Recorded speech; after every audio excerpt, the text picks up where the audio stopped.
selama-lamanya. Saya mau ikut Yesus, saya mau ikut Yesus sampai selama-lamanya. Meskipun saya susah menderita dalam dunia, saya mau ikut Yesus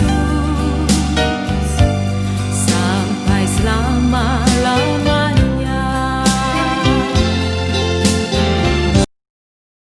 Shalom jemaat Tuhan yang terkasih, selamat hari Minggu, selamat beribadah. Senang sekali atas hari yang Tuhan jadikan bagi kita. Kita bersyukur untuk kesempatan yang Tuhan berikan kepada kita sehingga kita boleh beribadah bersama. Mari kita siapkan hati dan pikiran kita. Mazmur pasal 19 ayat 2. Langit menceritakan kemuliaan Allah dan cakrawala memberitakan pekerjaan tangannya. Pertolongan kita adalah dalam nama Tuhan yang menjadikan langit dan bumi. Ibadah kita pada saat ini ditahbiskan dalam nama Allah Bapa, Putra, dan Roh Kudus. Mari kita masuk dalam doa. Terima kasih Tuhan untuk penyertaan yang telah Tuhan berikan. Terima kasih untuk perlindungan yang telah Tuhan berikan. Kami juga bersyukur untuk kesehatan yang Tuhan berikan kepada kami. Tuhan Yesus, tolong pimpin kami selama beribadah pada hari ini ya Tuhan. Pimpin hati dan pikiran kami agar tertuju dan fokus hanya kepada Tuhan. Hanya di dalam nama Tuhan Yesus kami berdoa. Amin. Mari kita siapkan hati dan pikiran kita untuk datang menyembah Tuhan. Kita naikkan pujian lebih dalam ku menyembah.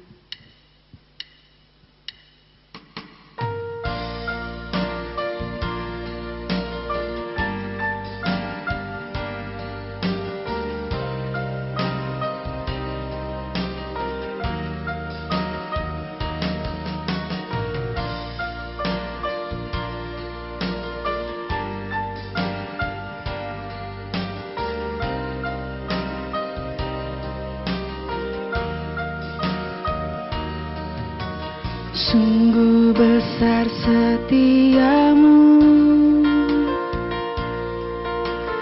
nyata di sepanjang hidupku. Darahmu telah layakkan kehidupanku.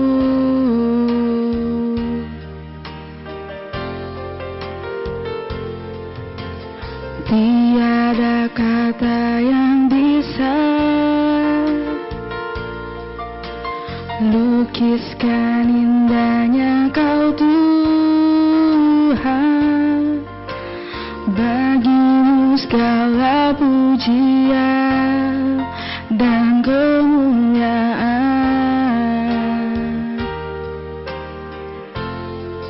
Ku tinggikan Engkau Tuhan, melebihi segalanya, lebih dalam ku menyembah dalam roh dan kebenaran selamanya.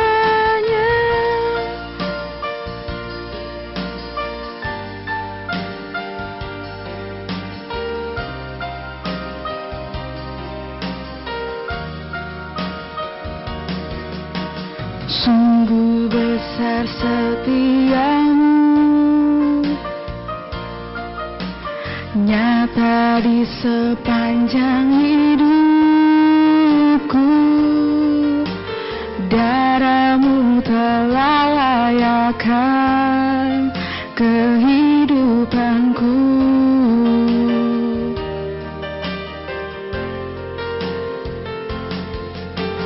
Tiada kata yang bisa lukiskan indahnya Kau Tuhan.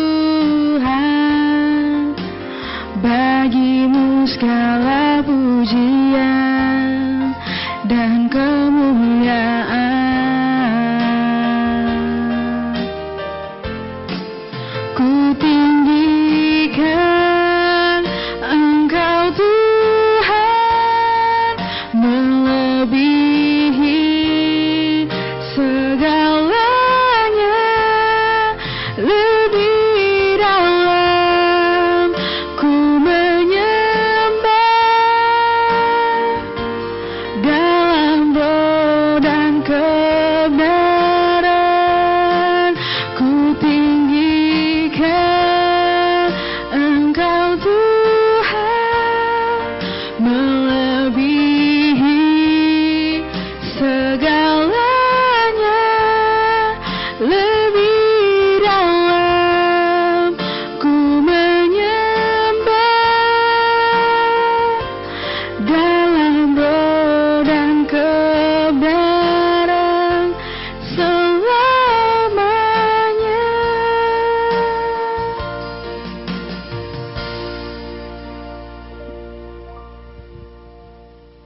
Saya mengajak umat Tuhan yang di rumah untuk bangkit berdiri bersama dengan umat Tuhan di segala zaman dan di segala tempat. Kita mengikrarkan pengakuan iman kita, yaitu pengakuan iman rasuli.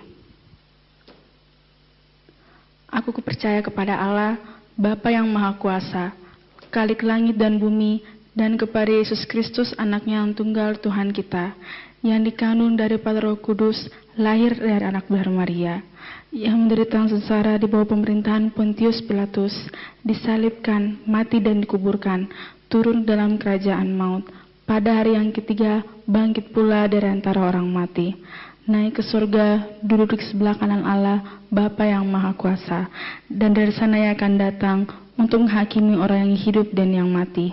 Aku percaya kepada Roh Kudus, gereja yang kudus dan am, persekutuan orang kudus, pengampunan dosa, bangkitan orang mati, dan hidup yang kekal. Amin. Mari kita siapkan hati kita untuk mendengarkan firman Tuhan. Di masa pandemi ini kita diajarkan untuk tetap percaya dan tidak goyah dalam iman. Mari kita bersama-sama untuk percaya pada rancangan Tuhan, walaupun berada di masa krisis seperti ini. Kita percaya bahwa Tuhan yang menyediakan apa yang kita butuhkan, dan Tuhan akan memelihara kita selalu dalam Dia. Mari kita naikkan pujian sampai akhir hidupku.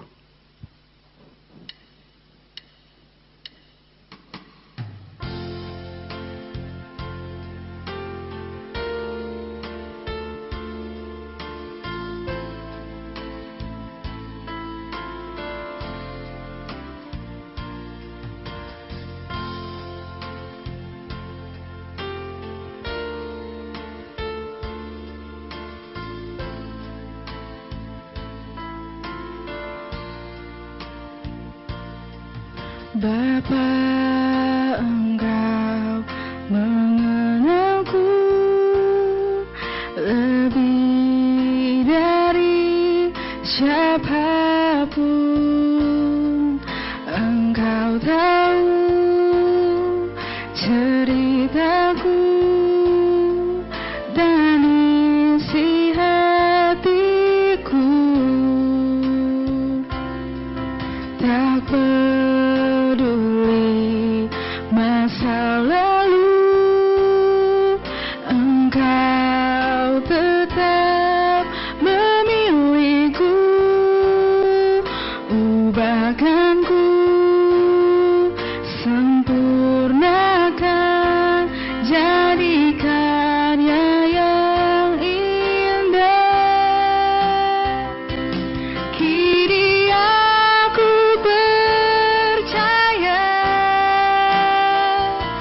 tiada yang mustahil bagimu.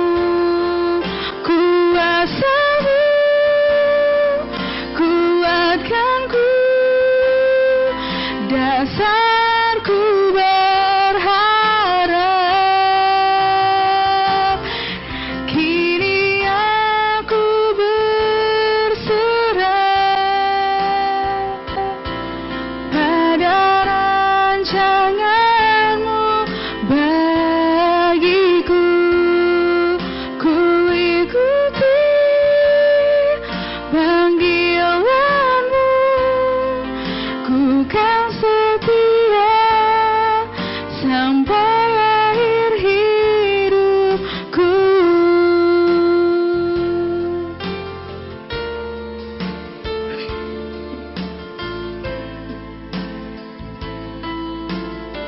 Tak peduli masa lalu kami, tak peduli masa lalu, Engkau tetap memilihku. Ubahkanku, sempurnakan, jadi karya yang indah. Kini aku percaya tiada yang mustahil bagimu. Kuasamu, kuatkanku, dasarku berharap. Kini aku berserah pada rancangan-Mu bagiku. Ku ikuti panggilan-Mu, ku kan setia sampai akhir hidupku. Ku ikuti panggilan-Mu, ku kan setia sampai akhir hidupku.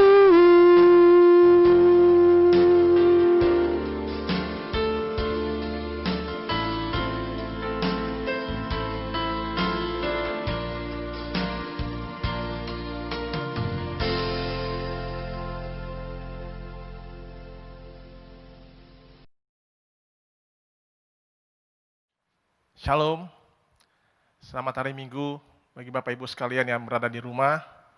Bersyukur atas kemurahan Tuhan, kita kembali boleh beribadah pada hari ini. Sebelum kita mendengarkan firman Tuhan, saya mengajak kita bersama-sama untuk masuk dalam doa. Kita mohon pertolongan Tuhan. Ya Tuhan, kami berucap syukur ya Bapa atas semua anugerah Tuhan, atas semua kasih karunia-Mu lah dalam hidup kami. Maka hari ini kembali kami boleh menghadap hadirat Tuhan, kami boleh beribadah di hadapan Tuhan. Kami mohon pertolongan Tuhan ketika kami akan mendengarkan firman-Mu. Biarlah roh Tuhan boleh menyiapkan hati dan pikiran setiap kami. Sungguh-sungguh firman-Mu boleh tinggal dan hidup dalam diri kami. Firman-Mu boleh kembali berbicara dan meneguhkan kami ya Tuhan. Layakkan juga hamba-Mu yang Kau akan pakai saat ini untuk menyampaikan kebenaran firman Tuhan. Sucikan dan layakkan. Pakai hamba-Mu untuk kemuliaan Tuhan saja. Untuk berbicara dengan perkataan yang mewakili dari Tuhan. Hamba tidak layak, tapi kiranya Tuhan menolong, memampukan. Kami serahkan waktu ini ke dalam kuasa Tuhan. Di dalam nama Yesus Kristus, Tuhan dan Juru Selamat kami. Kami berdoa. Amin. Pada saat ini atau hari ini tema kita yaitu tetap percaya di masa krisis. Bapak Ibu, setiap kita akan mengalami krisis dalam hidup kita. Krisis adalah satu bagian yang tak terelakkan di dalam hidup manusia. Krisis yang terjadi memang akan mengakibatkan masalah. Masalah yang besar bagi setiap orang, pribadi-pribadi. Krisis yang terjadi dapat terasakan bersifat individu atau personal, atau paling jauh yang dirasakan oleh keluarga kita. Ada juga memang krisis yang terjadi karena masalah atau peristiwa yang terjadi di dunia ini, yang dampaknya dirasakan secara meluas atau mengglobal. Seperti saat ini, karena ada peristiwa pandemi dari COVID-19, maka mengakibatkan hampir orang di seluruh dunia, hampir semua orang di seluruh dunia mengalami krisis terdampak oleh COVID-19 ini. Bapak Ibu sekalian, semua orang, termasuk kita, orang-orang Kristen, orang-orang yang mengaku percaya dan mengikut Kristus, tidak terlepas dari kesulitan dalam setiap krisis yang ada. Dalam mengikut Tuhan Yesus, tidak pernah dikatakan bahwa kita akan bebas dari masalah. Tidak pernah dikatakan bahwa kita akan hidup lepas dari setiap kesulitan. Bahkan Tuhan Yesus sendiri berkata, barang siapa yang mengikut Dia harus memikul salib. Dan kita melihat begitu banyak orang-orang saleh, tokoh-tokoh iman, mereka dalam perjalanan hidup mereka mengalami masa-masa krisis, masa kesulitan-kesulitan besar dalam hidup mereka. Di dalam Alkitab, kita bisa melihat begitu banyak tokoh-tokoh atau orang-orang saleh, orang-orang yang taat kepada Tuhan. Mereka mengalami krisis-krisis, kesulitan besar dalam hidup mereka. Salah satu kisah dalam Alkitab, yaitu kisah dari Sadrak, Mesak, Abednego, teman-teman Daniel. Kisah ini kita tahu bagaimana teman-teman Daniel, yaitu Sadrak, Mesak, dan Abednego, mereka mengalami satu masalah besar. Mereka menghadapi di mana ancaman hukuman mati, hukuman yang tidak main-main. Mereka diancam, dituduh dan diancam hukuman mati karena mereka tidak mau menyembah patung yang dibuat oleh Nebukadnezar. Dan ancamannya, akibatnya mereka harus siap-siap dieksekusi untuk dilemparkan ke dalam perapian yang menyala-nyala. Tapi sebelum eksekusi dilakukan, Nebukadnezar berbicara kembali kepada mereka, berbicara untuk memberikan mereka kesempatan yang kedua. Nebukadnezar berkata, Sadrak, Mesak, Abednego, saya kasih kamu kesempatan nih. Coba kamu pikirkan kembali keputusanmu. Pikir kau baik-baik keputusanmu. Coba kalau kau sembah, ubah keputusanmu dan sembah patung yang saya buat ini. Kamu tidak akan saya hukum. Tapi kalau kamu tidak mau sembah, saya akan lemparkan kau ke dalam tungku yang menyala-nyala. Dan siapa yang bisa bebaskan kau? Dengan sombongnya dan pongahnya, Nebukadnezar berkata demikian. Siapa yang dapat bebaskan kamu? Namun yang menarik, saudara-saudara, yang menarik Bapak Ibu, apa yang dikatakan atau menjadi respon dari Sadrak, Mesak, Abednego ini. Dan saya mengajak kita melihat perkataan yang dikatakan oleh Sadrak, Mesak, Abednego ini. Mereka memberikan satu pernyataan yang menunjukkan iman mereka di dalam situasi yang sangat berbahaya. Hidup mereka terancam, di mana kematian di depan mata mereka. Tapi mereka menyatakan iman mereka. Saya mengajak kita bersama-sama untuk melihat dalam kitab Daniel pasal yang ketiga, ayat yang ke-15 sampai ke-18. Saya akan bacakan bagi Bapak Ibu sekalian. Sekarang, jika kamu bersedia, demi kamu mendengar bunyi sangkakala, seruling, kecapi, rebab, gambus, serdam, dan berbagai-bagai jenis bunyi-bunyian, sujudlah menyembah patung yang kubuat itu. Tetapi jika kamu tidak menyembah, kamu akan dicampakkan seketika itu juga ke dalam perapian yang menyala-nyala. Dan dewa manakah yang dapat melepaskan kamu dari dalam tanganku? Lalu Sadrak, Mesak, dan Abednego menjawab Raja Nebukadnezar, tidak ada gunanya kami memberi jawab kepada Tuanku dalam hal ini. Jika Allah kami yang kami puja sanggup melepaskan kami, maka Ia akan melepaskan kami dari perapian yang menyala-nyala itu, dan dari dalam tanganmu ya Raja. Tetapi seandainya tidak, hendaklah Tuanku mengetahui ya Raja, bahwa kami tidak akan memuja dewa Tuanku, dan tidak akan menyembah patung emas yang Tuanku dirikan itu. Sadrak, Mesak, Abednego, mereka berada dalam keadaan krisis, kesulitan besar sebenarnya. Bahaya yang mengancam keselamatan mereka.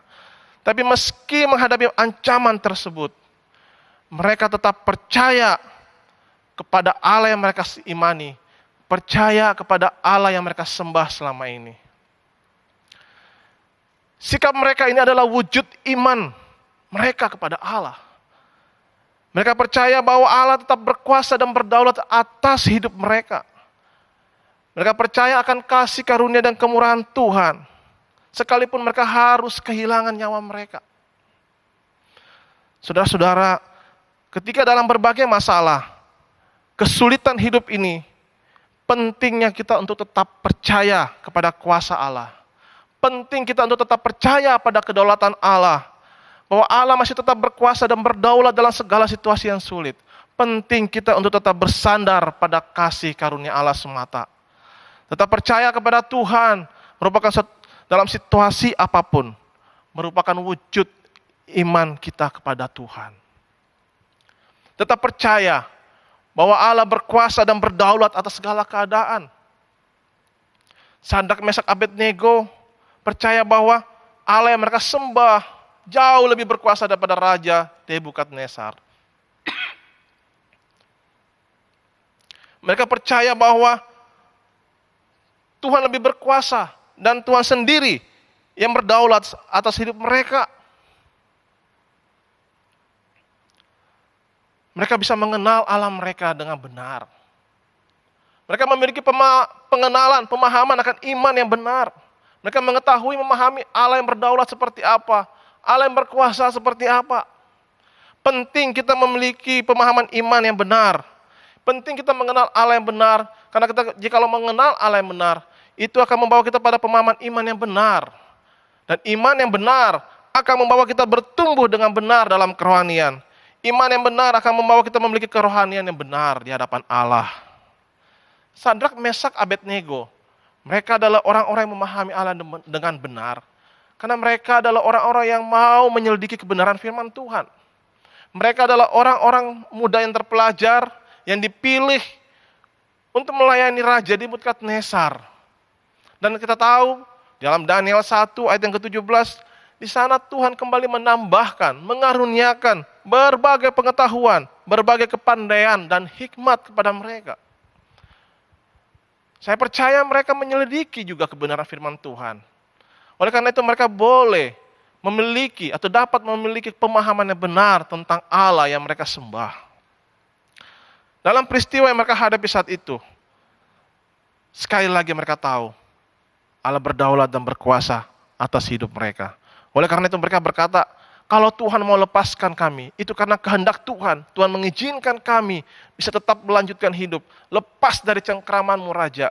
Tapi jikalau tidak, sebaliknya, Allah tidak mengizinkan kami untuk lepas, Allah tidak menyelamatkan kami, itu karena kehendak Tuhan, rencana Tuhan.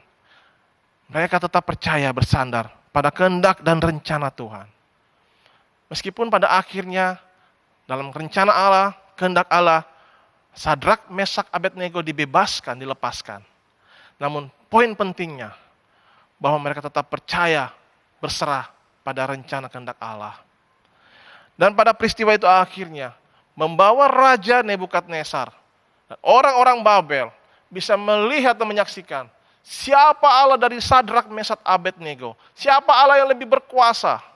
Sehingga Nebukadnezar mengatakan, Allah Sadrak, Mesak, Abednego adalah Allah yang maha tinggi, maha mulia. Bapak Ibu, dalam peristiwa Ayub, kita juga dapat melihat di sana bagaimana kedaulatan Tuhan. Bagaimana ketika iblis ingin mencobai Ayub, ingin mencobai iman Ayub dengan berbagai macam kesusahan, kesulitan. Allah tetap berdaulat. Allah memegang kuasa bahwa hidup Ayub tetap di dalam tangan Tuhan. Dan rencana iblis berjalan seizin Allah. Disitulah kita melihat kedaulatan Allah dan kuasa Allah. Dan pada akhirnya hal ini membawa Ayub, peristiwa yang Ayub alami, membawa Ayub bisa melihat bahwa itu adalah rencana Allah. Peristiwa dia alami adalah bagian dari rencana Allah. Dalam Ayub 42, Ayub berkata, 42 ayat yang kedua, Ayub berkata, "Aku tahu engkau sanggup melakukan segala sesuatu dan tidak ada rencanamu yang gagal." Ayub tahu semua yang dialami adalah dalam rencana Tuhan. Dan tidak ada rencana Tuhan yang gagal. Bahkan di ayat yang kelima Ayub berkata, "Jika selama ini hanya dari kata orang saja aku mendengar tentang engkau, tetapi sekarang mataku sendiri memandang engkau." Bahkan dari peristiwa ini, Ayub pun makin mengakui bahwa melalui peristiwa itu dia makin mengenal Allah yang dia dengar selama ini. Selama ini hanya dia tahu dari kata orang. Tetapi pada peristiwa itu, dia boleh mengalami kuasa Allah, memahami Allah yang dia sembah selama ini. Bapak Ibu sekalian, kejadian-kejadian yang luar biasa, kejadian-kejadian yang tidak mampu dikontrol oleh manusia, memang pada akhirnya akan membawa kita berpikir, bertanya, apakah Tuhan tidak sanggup? Di manakah kuasa Tuhan? Apakah Tuhan tidak sanggup mengangkat, menyelesaikan masalah ini, kesulitan ini? Saudara-saudara, sesungguhnya dalam berbagai peristiwa, baik yang sulit dan tak terkontrol sekalipun, Allah tetap berkuasa dan berdaulat. Kejadian-kejadian yang buruk tidak berarti Allah tidak berkuasa. Kejadian-kejadian tidak baik tidak berarti Allah tidak berdaulat atas kejadian itu. Saya percaya bahwa Tuhan sendiri akan sanggup memulihkan setiap krisis, termasuk saat ini. Tuhan mampu dengan segera memulihkan, melenyapkan virus ini, pandemi ini. Saya percaya Allah sanggup melakukan itu. Namun itu belum tentu membawa kita untuk makin mengenal Allah.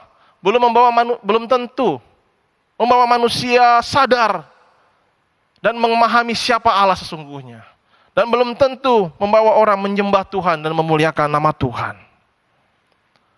Semua harus terjadi menurut rencana dan kehendak Tuhan.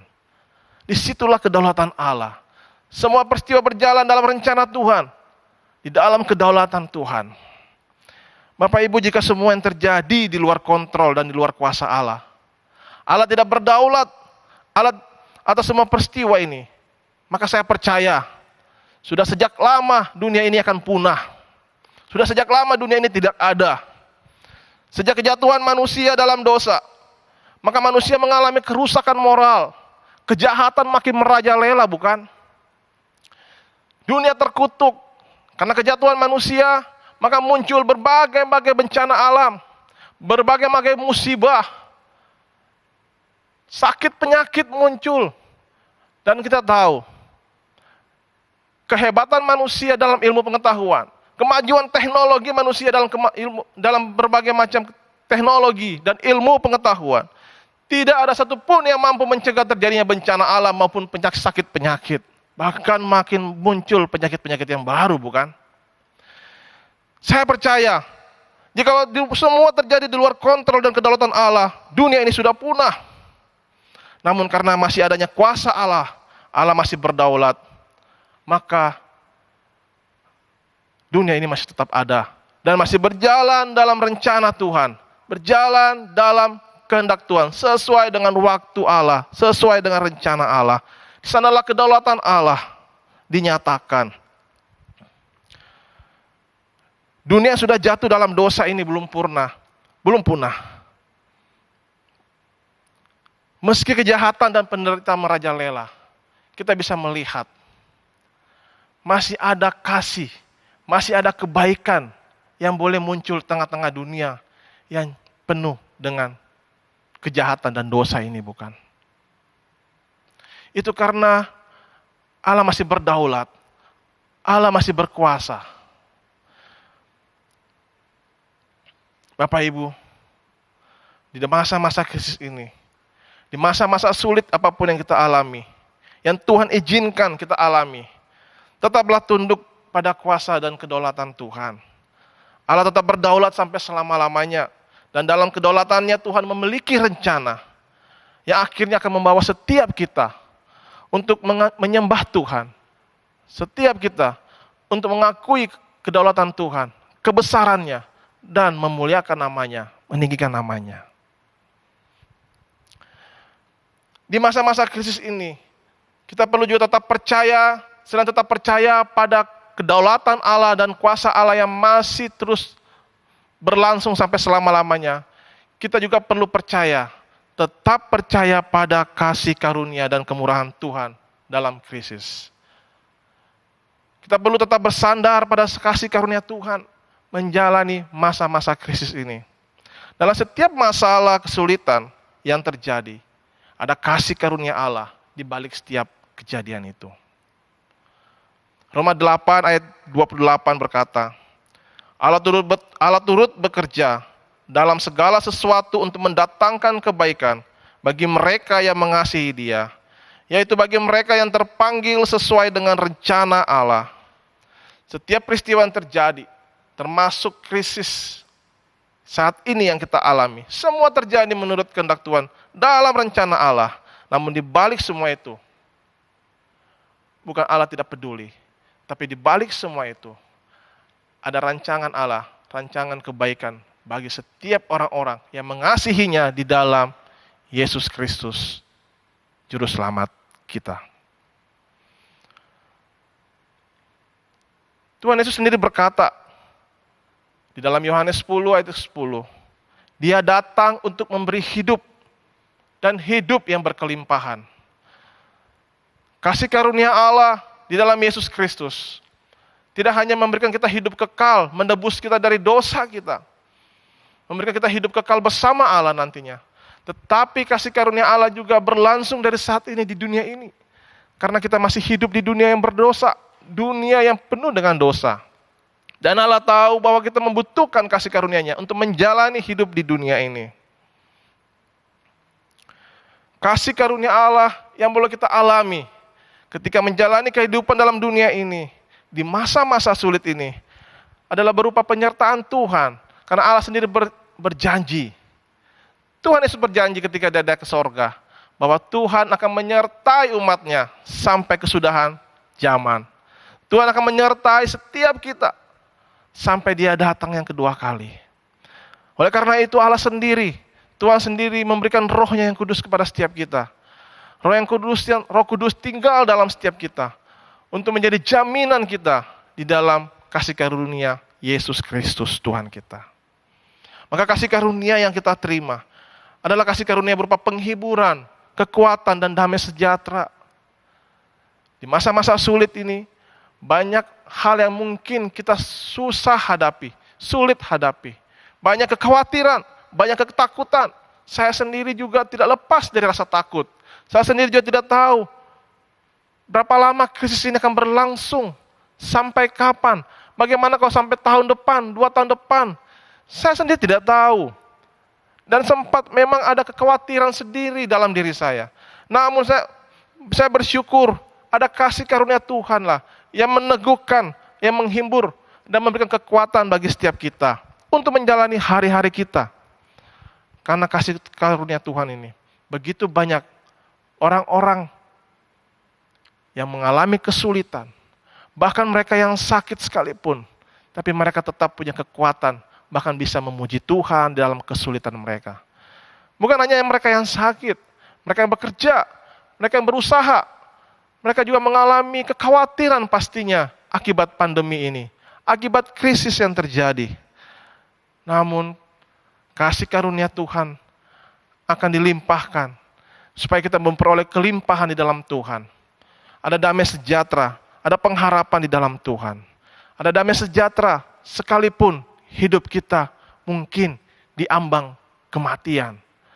Kita tetap boleh mengalami damai sejahtera Tuhan, sekalipun hidup kita sangat terperosok di masa-masa sulit ini. Kasih karunia Tuhan menolong kita untuk memahami rencana Tuhan dan maksud Tuhan di balik krisis ini. Oleh karena kasih karunia Tuhanlah yang Tuhan limpahkan dalam hidup kita, maka kita dapat memahami dan melihat rencana Tuhan, maksud Tuhan di balik krisis ini. Di balik krisis hidup yang saya alami, apa maksudmu Tuhan? Apa rencanamu Tuhan? Banyak orang berkata, wah ketika masa-masa ini Mereka memang tinggal di rumah. Mereka sulit kemana-mana, tidak bisa kemana-mana. Namun banyak yang terjadi adalah waktu dengan keluarga, bukan? Cukup banyak bagi kita. Mungkin dulu sebelum pandemi kita semua sibuk. Waktu untuk anak-anak mungkin hanya ada di hari Sabtu atau hari Minggu. Itu pun kalau tidak sibuk, tidak penuh dengan pelayanan. Seorang aktivis gereja pasti penuh dengan pelayanan di hari Minggu. Di mana waktu untuk beribadah bersama-sama dengan anak-anak bisa jadi cuma sedikit dan untuk berbicara dengan anak. Tapi di saat ini, begitu banyak waktu kita berkumpul dengan keluarga kita, berkesempatan membangun relasi lebih baik lagi, berkesempatan untuk mendidik anak-anak kita. Itu salah satu kasih karunia Tuhan di balik krisis yang kita alami sekarang ini. Masih banyak kasih karunia Tuhan yang lainnya. Yang kita perlu tanyakan adalah, apa maksud Tuhan? Apa rencana Tuhan? Saya masih terus bertanya, apa maksud Tuhan dan rencana Tuhan? Baik secara keseluruhan dalam kehidupan umat manusia, maupun rencana Tuhan dalam hidup saya setelah masa ini. Ketika saya melihat hidup saya sendiri sebagai orang yang berdosa, orang yang sangat tidak layak di hadapan Tuhan. Bagaimana oleh karena kasih karunia Tuhan, kemurahan Tuhan semata, Tuhan boleh mengangkat saya. Saya orang yang senantiasa beberapa kali mengecewakan hidup saya, mengecewakan Tuhan. Lari dari panggilan Tuhan. Hidup jauh dari Tuhan. Namun karena kalau bukan intervensi Allah sendiri, bukan karena intervensi kasih karunia Allah, maka saya tidak akan sampai saat ini ada di tempat ini, ada di depan ini untuk menyampaikan firman Tuhan.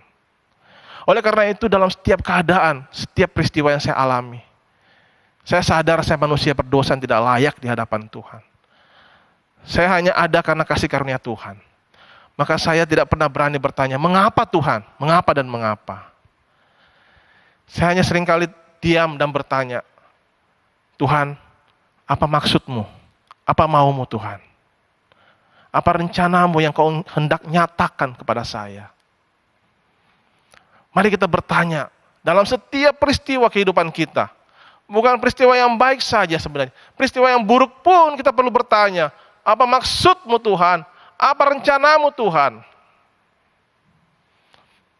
Dan kasih karunia Tuhan akan menolong kita untuk melihat dan memahami rencana Tuhan.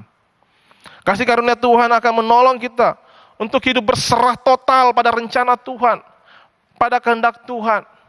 Satu hal yang tidak mudah Bapak Ibu, untuk hidup dalam rencana Tuhan dan kehendak Tuhan. Karena kita sebagai manusia yang punya kehendak bebas juga, seringkali kita mau hidup dalam kehendak kita, keinginan kita.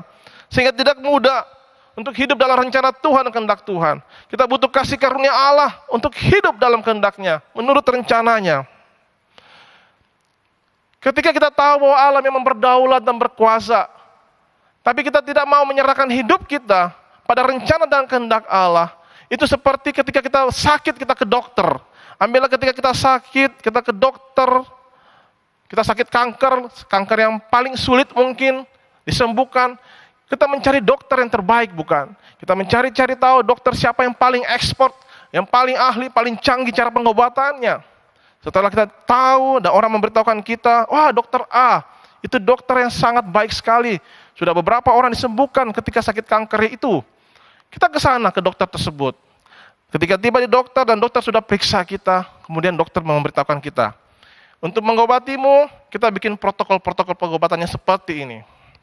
Nah ketika dokter tersebut telah memberitahukan kita protokol pengobatannya, protokol terapinya, tapi kita tidak mau mengikuti protokol itu. Kita tidak mau mengikuti apa yang katakan oleh dokter itu. Apa yang kita bisa alami? Apa yang terjadi? Tentu kita tidak bisa mengalami kesembuhan, bantuan, pertolongan dari dokter tersebut, bukan? Kita cuma tahu dokter itu hebat, punya pengobatan yang canggih, tapi kita tidak mengalaminya. Dan demikian pun dengan Tuhan.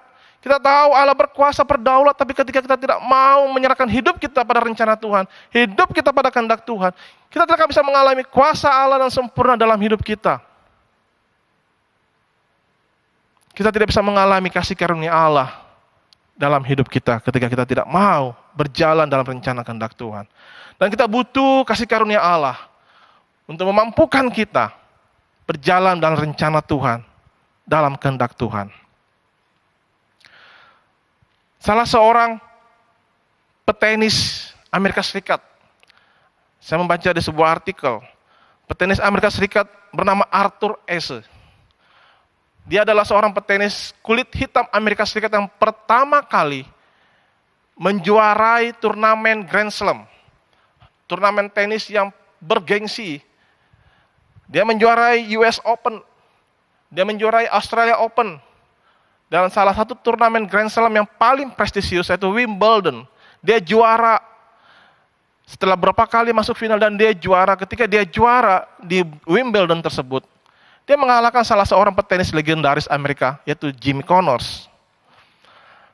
Namun pada suatu waktu di tahun 80-an, pertengahan, Arthur Ashe divonis terpapar virus HIV. Ada sakit virus HIV menjangkiti dia.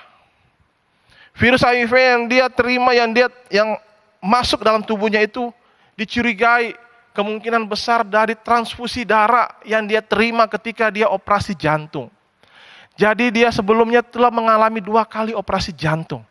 Dia punya masalah dalam jantungnya. 2 kali bypass jantung.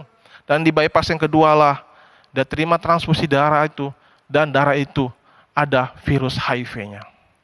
Namun yang menarik, Bapak Ibu sekalian, Arthur Ashe dalam bukunya Days of Grace, dia menuliskan ketika orang bertanya kepada dia. Ada seorang penggemarnya bertanya, Arthur, mengapa Tuhan yang memilih kamu? Mengapa Tuhan memilih kamu untuk menderita HIV gitu?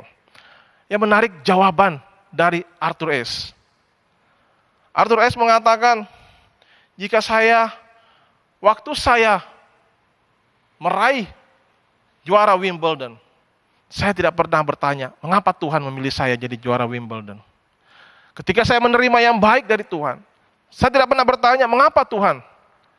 Masa akan terima yang buruk, saya harus bertanya kepada Tuhan. Maka saya tidak layak bertanya kepada Tuhan, mengapa saya terima sakit ini Tuhan? Bahkan di buku itu dia berkata lagi, saya tidak akan membuang waktu saya untuk memohon kepada Tuhan untuk menyembuhkan saya. Sebaliknya, saya berdoa, saya bertanya, Tuhan, tunjukkan kehendak-Mu, apa maksud-Mu, dan mampukan saya untuk menjalani rencana Tuhan. Wow, satu ungkapan iman yang luar biasa dari Arthur Ashe. Bapak Ibu sekalian, Arthur Ashe tidak mencari kesembuhan semata, tapi dia mencari apa kehendak Tuhan dalam hidupnya. Apa rencana Tuhan dari sakit penderitaan yang dia alami. Tidak mudah untuk menerima kenyataan tersebut. Namun ketika dia mau berserah pada rencana kehendak Tuhan, dia boleh memahami, melihat maksud Tuhan. Dan Tuhan memakai hidup Arthur Ashe di sisa hidupnya untuk menjadi berkat bagi banyak orang. Dia akhirnya mendirikan sebuah yayasan untuk orang-orang AIDS, untuk mengedukasi orang-orang bagaimana hidup berdampingan dengan orang-orang AIDS. Dia menjadi berkat dan Tuhan memakainya. Bapak Ibu, Tuhan tidak akan pernah membiarkan iman orang percaya gugur. Tapi karena kasih karunia Tuhan, maka Tuhan akan kembali meneguhkan iman setiap kita yang berserah dan percaya kepadanya di dalam kondisi apapun. Oleh karena kasih karunia Tuhan, kita memiliki pengharapan sekalipun tidak ada pengharapan.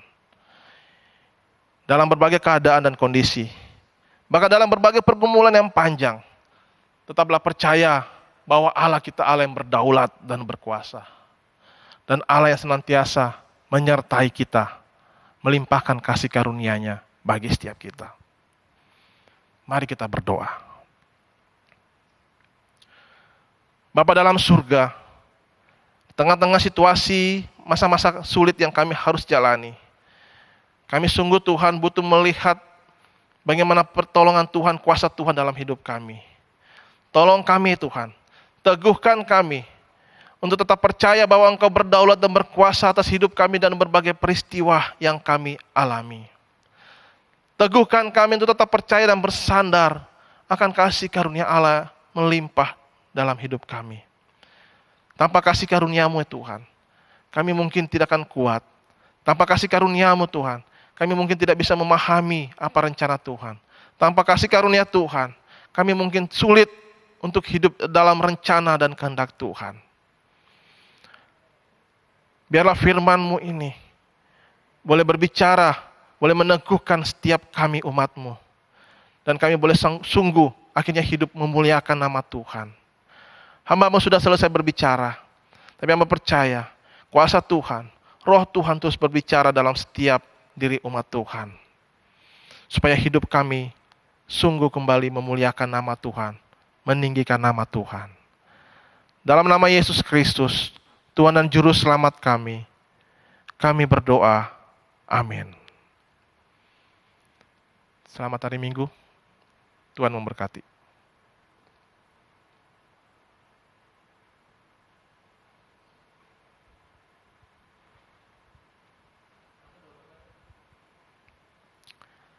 Bapak Ibu yang dikasihi oleh Tuhan, arahkanlah hatimu kepada Tuhan, hiduplah dalam firman Tuhan, teguhlah dalam iman, dan terimalah berkat Tuhan. Kasih karunia dari Allah Bapa dan dari Tuhan kita Yesus Kristus senantiasa dilimpahkan dalam hidup saudara sekalian. Kekuatan, penghiburan, pertolongan dari Roh Kudus senantiasa menyertai hidup saudara-saudara dan melimpahkan damai sejahtera dalam hidup saudara sekalian. Dari saat ini sampai selama-lamanya. Amin. Tuhan memberkati Bapak Ibu sekalian.